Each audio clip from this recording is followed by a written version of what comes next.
Hi ladies, Dionysia here. I wanted to take some moments out with you today to sort of welcome in this 2025 with all of you. I hope that your year's off to a great beginning. I know it's been a powerful beginning for many of us, and that's kind of what I wanted to talk to you about today. So many of you know that I follow astrology very closely. I'm not an astrologer, so I don't speak with that in my background, but I am a deep lover of astrology and have been for 20 years because I see it as an art and a science that tracks and reads and interprets cycles and patterns very, very well.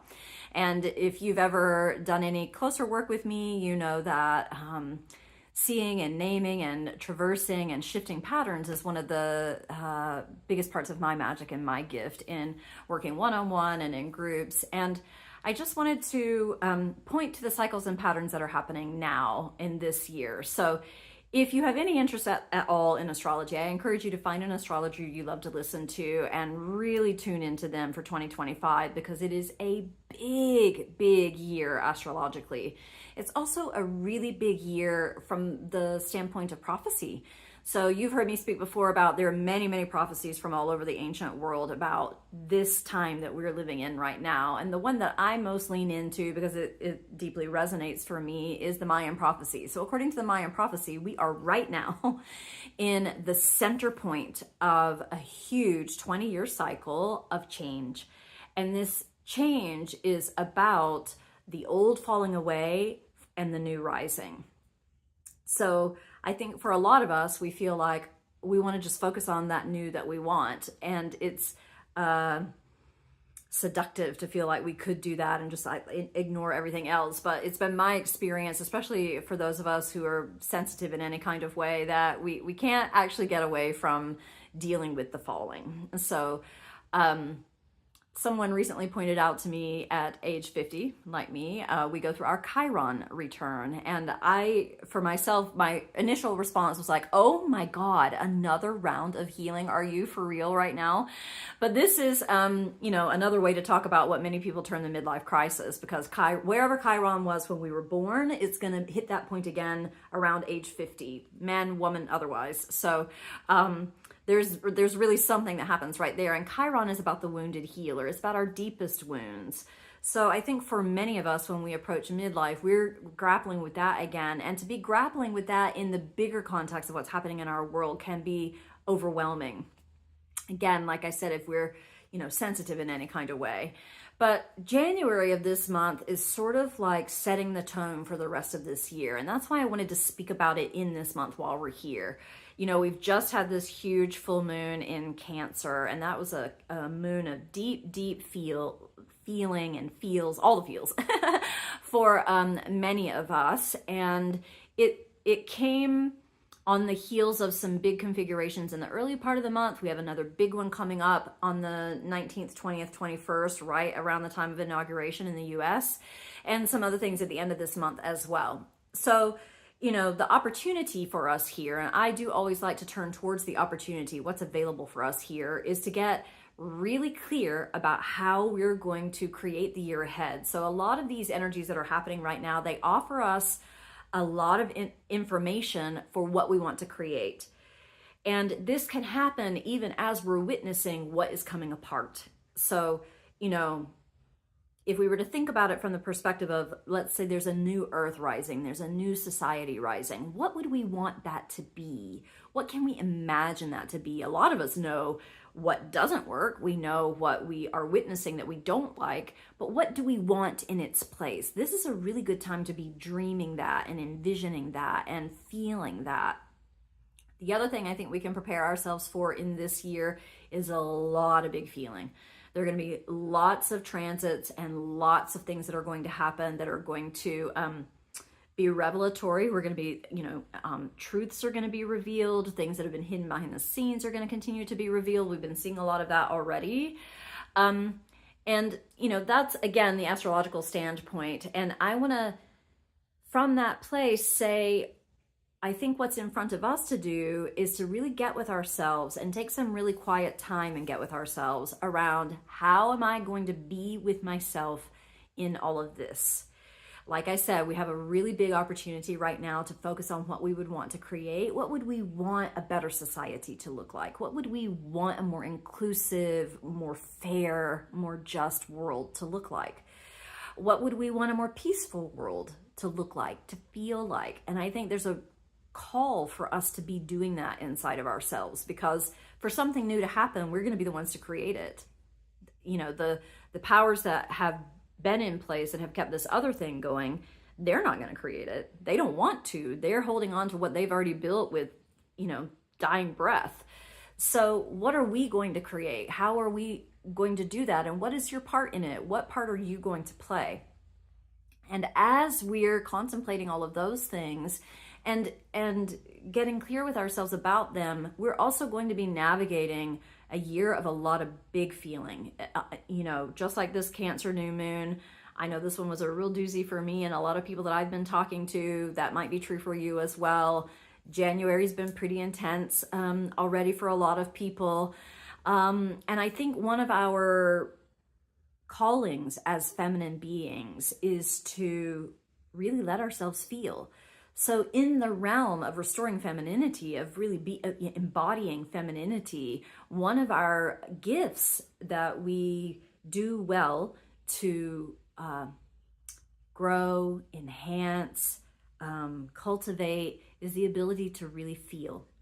Because our sort of go-to mechanism, often a coping mechanism, when big feelings come up, especially painful feelings come up, is to push them away, to ignore it, to like tamp it down.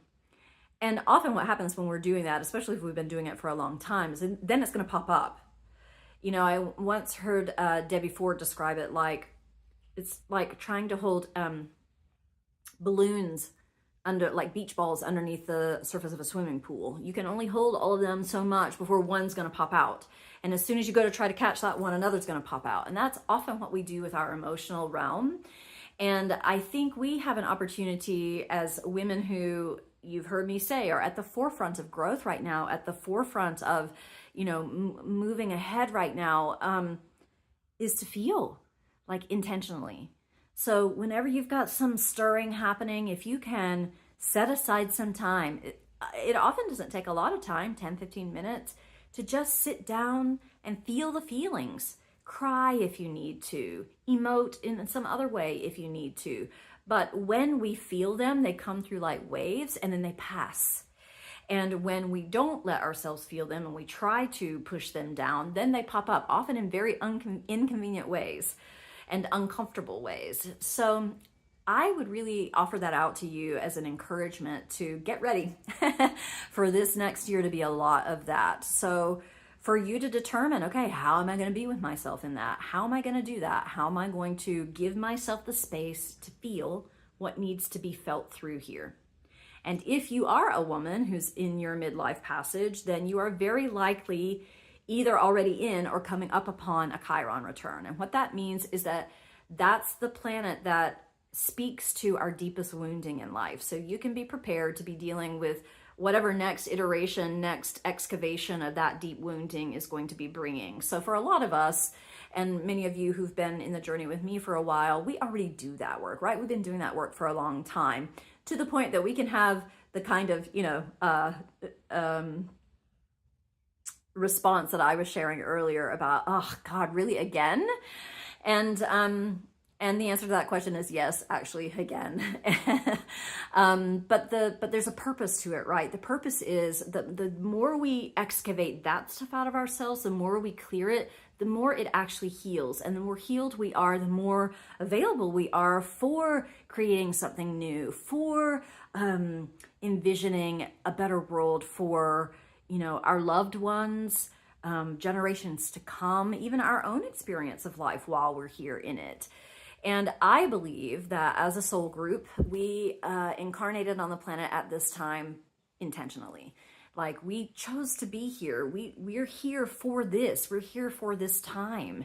And if we're going to really be bringing what I feel is what's most needed in the world right now, which is this rising tide of the feminine. You've heard me talk about it a lot. I'm going to continue to talk about it because we are so in it, and it is so called for. And as you know, we go into the age of Aquarius, we're talking a lot about new technologies. We're talking about more AI. We're already seeing so much of it. It's going to become even more.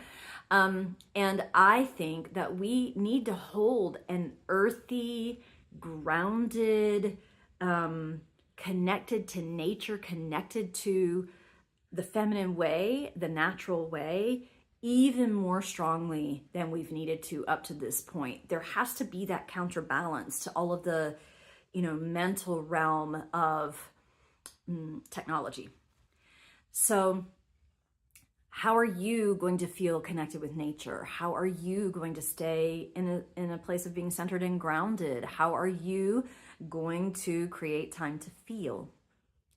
And I think now is the time to be making those decisions for yourself, because what you set in motion right now is going to carry you through the year. And it's just wise of us to get clear about how we're going to do that. Think about what are your most effective practices. What are the practices that bring you most in touch with yourself, with your inner knowing, with your heart, with your body?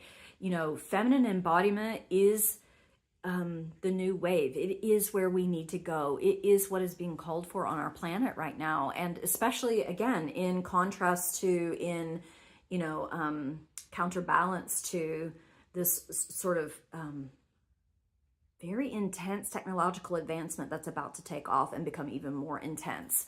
And it's not about making that bad and this good. It's about, let's keep things balanced. That's one of the things that I would like to see in the world as we expand and we grow and we get rid of all of these outdated systems and we bring in new systems, is balance. Excuse me.